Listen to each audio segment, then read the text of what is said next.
그 앞차시까지 주로 중국 문호 개방 과정을 살펴보았다면 지금부터는 1840년대부터 1890년대까지의 서양의 중국 침략에 대한 국내적 대응, 즉 중국 국내죠. 중국 국내적 대응에 대해서 태평천국 운동과 양무 운동을 중심으로 강의하려 합니다. 먼저 1851년부터 1864년까지 전개된 태평천국, 타이핑 리벨리언이라고 하죠. 그 태평천국 운동에 대해서 살펴보도록 하겠습니다. 태평천국 운동은 14년간에 걸쳐서 중국의 전 국토를 크게 동요시켜 대규모의 혁명으로까지 발전된 농민운동이라고 정의할 수 있습니다. 그 원인으로는 무엇보다 아편전쟁이 초래한 격심한 정치사회적 혼란에 기인한 농민의 빈곤, 그리고 청나라 만주족 왕조의 봉건적 지배에 대한 불만을 들 수 있습니다. 보다 직접적으로는 은의 해외 유출에 기인한 농민의 조세 부담 가중. 아편전쟁이니까 당연히 이제 오히려 아편 무역을 하다 보니 당연히 은이 역전됐죠. 그렇죠? 차를 할 때는 차를 팔고 모든 것을 갖다가 이제 통제할 때는 오히려 은이 영국에서 중국으로 많이 들어왔는데 이제 아편을 무역을 하다 보니까 은이 해외에 유출되게 되죠. 그러면 은이 해외에 유출된다는 것은 결국 정부가 돈이 없다는 거니까요. 정부가 돈이 없으니까 당연히 농민들이 당시에 다수를 차지하는 농민들이 조세를 더 낼 수밖에 없는 것이고 이런 부담이 가중되고요. 또 상해가 조약에 의해서 개방되에 따라서 실업 유민들, 그렇죠? 상해 개방에 따라서 여러 가지 상업적인 되니까 이제 할 게 없는 직업을 잃어버리는 사람들이 많이 나타나게 된 거죠. 이런 것들이 직접적인 요인이라고 할 수 있겠습니다. 태평천국 운동의 주요 내용은 다음과 같습니다. 좀 어렵지만 여러분들 잘 들어주시기 바랍니다. 첫째는 반유교주의적, 유교에 반대하는, 그러니까 anti confucian적인 태도를 표방했다는 점입니다. 이는 초기부터 태평천국을 주도한 홍수전, 홍시관이라고 하는 거죠. 그 홍수전이 공자의 위패, 컨피셔스, 즉 중국을 떠받치는 이념적인 대표자인 소위 유교의 컨피셔니즘의 또 대표자, 공자. 여러분들 영어로 유교가 컨피셔니즘인데요. 그 컨피셔니즘의 컨피셔스가 바로 공자의 영어명입니다. 그러니까 유교하면 공자죠. 그 공자의 위패를 파괴해버리고 또 우리가 좀 어려운 거지만 논어, 맹자, 중용, 대학 이런 소위 유교의 최고 중요하게 생각하는 경전 것들을 다 폐기시켜 버렸습니다. 두 번째는 태평천국 운동이 그동안 중국 사회를 지탱해온 소위 차별적 질서, 즉 군신 질서, 군주와 신하의 문제, 그 다음에 관료와 그 다음에 평민의 문제들, 그 다음에 가족 간의 그런 관계에 있어서도 남녀의 차별, 부부의 차별, 여러 가지의 차별을 강조했던 그런 시스템, 정근대적인 시스템을 강조했던 유교적인 질서관에서 이제 그런 차별을 없애는 평등적 국내 질서관을 지향했다는 건 사실입니다. 그 예가 천조전묘 제도라는 것인데요. 이건 뭐냐면 경작지를 서로 나눠주는 거예요. 그래서 만약에 땅이 있으면 그 땅을 남녀노소를 불문하고 18세 이상은 다 똑같이 줍니다.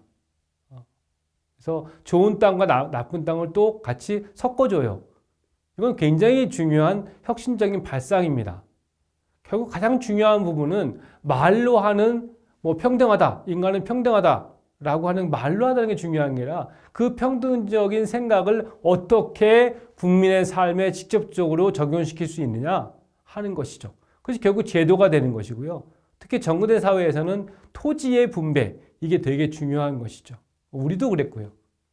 지금 이 시간의 주제는 아니지만 과거의 역사를 배울 때 이 토지의 배분은 굉장히 중요한 부분입니다. 그래서 천조전묘 제도라고 하는 아주 혁신적인 내용을 바탕으로 해서 남녀노소를 불문하고 평등적 토지 분배론을 주장했습니다.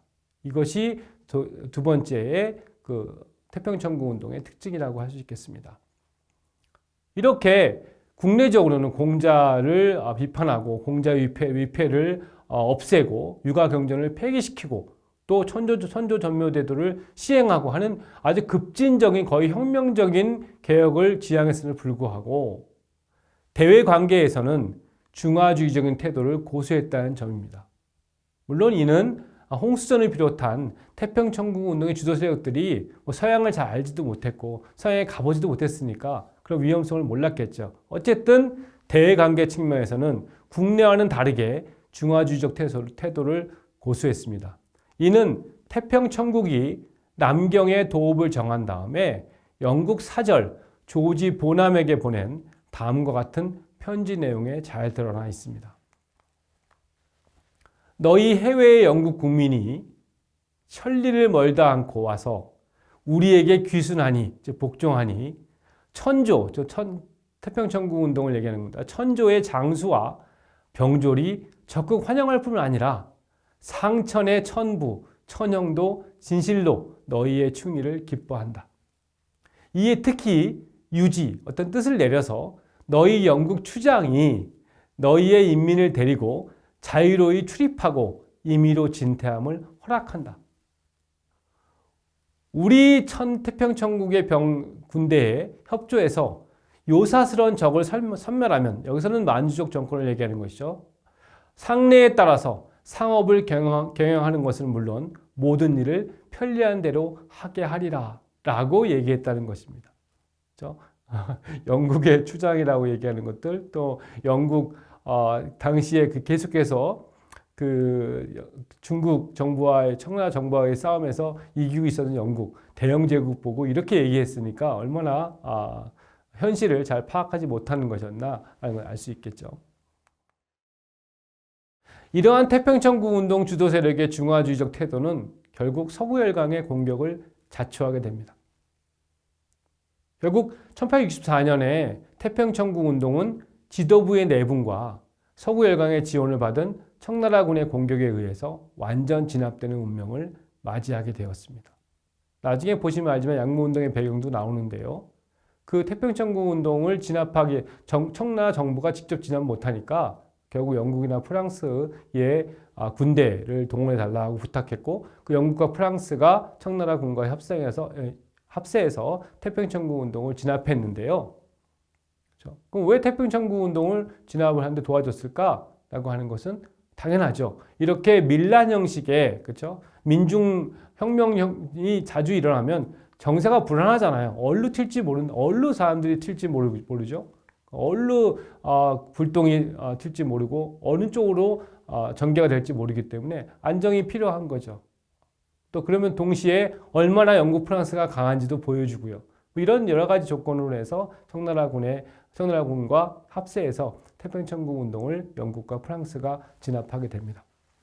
결론적으로 태평천국 운동은 첫째, 중국 전통사회의 분열이라는 결과를 가져온 서구열강의 침략과 그에 따른 중국 사회의 혼란에 대한 주체적인 반응 형태고, 둘째, 비록 중화주의적 태도를 고수해서 당시의 국제적 상황을 제대로 인식하지 못함으로써 실패했지만 대내적으로는 평등 사상의 전개를 통해서 유교주의적 권위와 윤리에 도전하였던 근대로의 지향성을 지니고 있었다고 평가할 수 있을 것입니다. 여기서 여러분들 잠깐 다른 말씀을 드리고 싶은데요. 우리가 중국의 역사는 한족과 비한족의 중국 대륙을 둘러싼 지배 교체사라고 얘기했잖아요. 이것이 한국이나 일본처럼 단일 민족 국가와는 다른 점이라고 그랬죠. 바로 이 점이 상당히 중요한데요. 왜냐하면 지금 청나라는 한족이 아닌 만주족 정권입니다. 소수의 만주족 정권이 다수를 다스리는 것이죠. 일반 사람들은, 많은 사람들이 한족인 것이죠. 그러니까 같은 민족이 아니기 때문에 언제든지 그 왕조에 대해서 반발할 수 있는 그런 어떤 대안을 마련하고 있는 것이죠. 이것이 이제 중국의 특성이 아니었게 된다. 이래서 아까 요사스러운 적이라고 하는 것, 그걸 왕조로 보는데 이렇게까지 급진적으로 요사스러운 적을 물리치자, 즉 만주족 청나라를 물리치자라고 얘기하는 것은 상당히 그런 민족적인 갈등의 문제, 잠재되어 있었던 그런 민족적인 갈등의 문제를 보여주는 것이라고 할 수 있겠습니다. 이상으로 4차 시 태평천부 운동에 대한 강의를 마무리하도록 하겠습니다.